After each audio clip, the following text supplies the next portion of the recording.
اصحاب کہف وہ 7 مومین جو اللہ کے حکم سے ایک غار میں 300 سال تک سوتے رہے۔ اصحاب کہف حضرت عیسیٰ علیہ السلام کی امت کے لوگ تھے۔ ان کے ساتھ ایک حدیث میں آیا ہے کہ ایک کتا بھی تھا جس کا نام قطمیر تھا۔ حضرت عیسیٰ علیہ السلام کے بعد ان کی امت کی حالت بدتر ہو گئی اور وہ لوگ بت پرستی میں مبتلا ہو گئے۔ اس وقت کا بادشاہ جس کا نام دقیانوس تھا، جو کہ خود بت پرست تھا اور لوگوں کو بت پرستی کرنے پر مجبور کرتا اور نہ کرنے پر سزا دیتا۔ اصحاب کہف شہر روم کے سردار اور ایمان والے لوگ تھے۔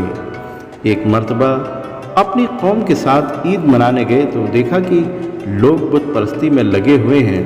ان کا وہاں جی نہ لگا اور ایک ایک کر کے سب وہاں سے نکل گئے۔ ساتوں ایک ہی پیڑ کے نیچے جمع ہو گئے۔ سب ایک دوسرے سے انجان تھے اور یہی سوچ رہے تھے کہ اگر میرا حال انہیں پتہ چلا تو یہ دشمن ہو جائیں گے۔ آخر ان میں سے ایک بولا کہ کوئی بات تو ہے جو ہمیں یہاں شہر سے دور لے آئی ہے۔ تب سب نے ایک زبان ہو کر یہ کہا کہ ہم بت پرستی سے عاجز آ کر یہاں آ گئے ہیں۔ پھر کیا تھا، ان کے دل میں محبت کی لہر دوڑ گئی اور وہ دوست اور بھائی کی طرح ہو گئے اور وہی ایک اللہ کی عبادت میں لگ گئے۔ پر کسی طرح بادشاہ تک یہ خبر پہنچ گئی۔ اس نے گرفتار کر کے بہت اذیتیں دی، مگر یہ لوگ اپنے دین پر قائم رہے۔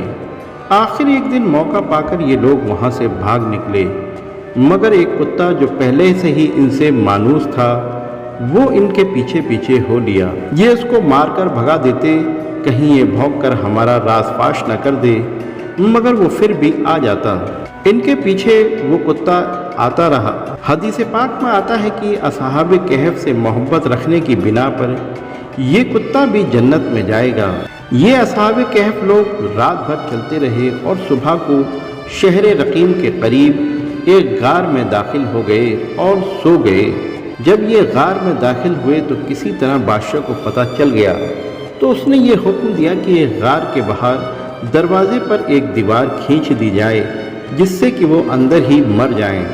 اور اس نے جس آدمی کو یہ کام سونپا وہ ایک نیک شخص تھا۔ اس نے دیوار تو کھینچی مگر تانبے کی تختی پر ان کے نام، ان کی تعداد اور ان کا پورا حال لکھ کر ایک تختی غار میں ٹانگ دی اور ایک تختی خزانے میں چھپا دی۔ اللہ نے ان پر ایسی نیند مسلط کر دی کہ یہ تقریباً 300 سال تک اسی غار میں سوتے رہے۔ یہ 249 عیسوی میں سوئے اور 549 عیسوی میں جاگے، اور حضور اکرم صلی اللہ تعالیٰ علیہ وسلم کی ولادت بسعادت 570 عیسوی میں ہوئی۔ مطلب ان کے جاگنے کا واقعہ حضور اکرم کی ولادت سے 21 سال پہلے پیش آیا۔ وقت گزرتا گیا، بادشاہ دقیانوس مر گیا اور پھر ایک نیک بادشاہ پیدروس گدی پر بیٹھا، اور اس وقت امت میں یہ گمراہیت پھیلی ہوئی تھی کہ کوئی بھی مرنے کے بعد دوبارہ زندہ ہونے پر ایمان نہ رکھتا تھا۔ وہ نیک بادشاہ بہت پریشان تھا کہ یہ قوم مرنے کے بعد زندہ ہونے پر ایمان کیوں نہیں رکھتی۔ اسی زمانے میں ایک چرواہے نے اسی غار کو اپنی بکریوں کے لیے آرام کے لیے چنا اور دیوار گرا دی، مگر جب دیوار گری تو اس کی آواز کی ہیبت سے وہاں سے بھاگ گیا۔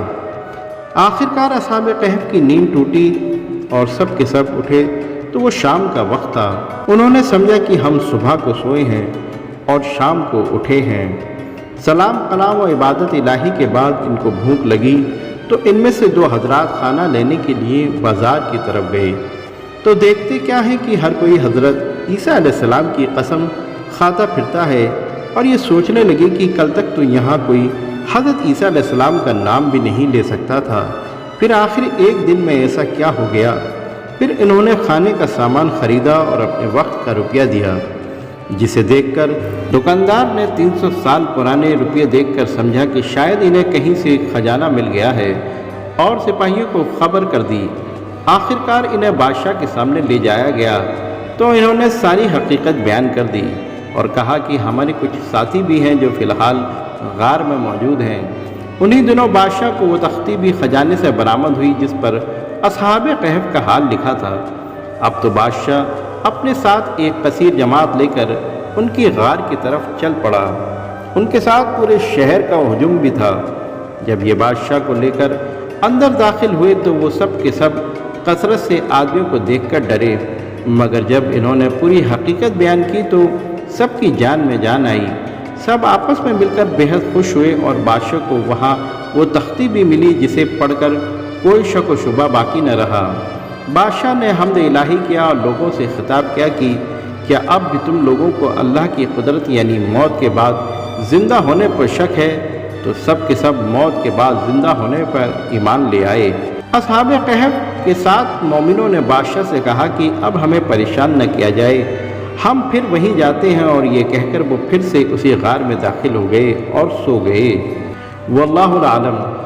بادشاہ پیدرس نے ان کی غار پر ایک مسجد تعمیر کروائی جس کا ذکر قرآن میں بھی موجود ہے، اور ہر سال ان کی غار پر خود بھی حاضری دینے آتا تھا اور تمام لوگوں کو حکم بھی کرتا تھا۔ دوستو، ویڈیو پسند آئی ہو تو ویڈیو کو لائک کریں اور اپنے دوستوں کے ساتھ ضرور شیئر کریں، اور ہماری اسی طرح کی تاریخی، تحقیقی اور نالجبل ویڈیو کو ہمیشہ دیکھنے کے لیے ہمارے چینل دا اسٹوریز ایرا کو سبسکرائب کرنے کے ساتھ ساتھ بیل آئیکن کو بھی پریس کر دیں تاکہ ہماری ہر آنے والی ویڈیو کی نوٹیفیکیشن آپ کو ملتی رہے۔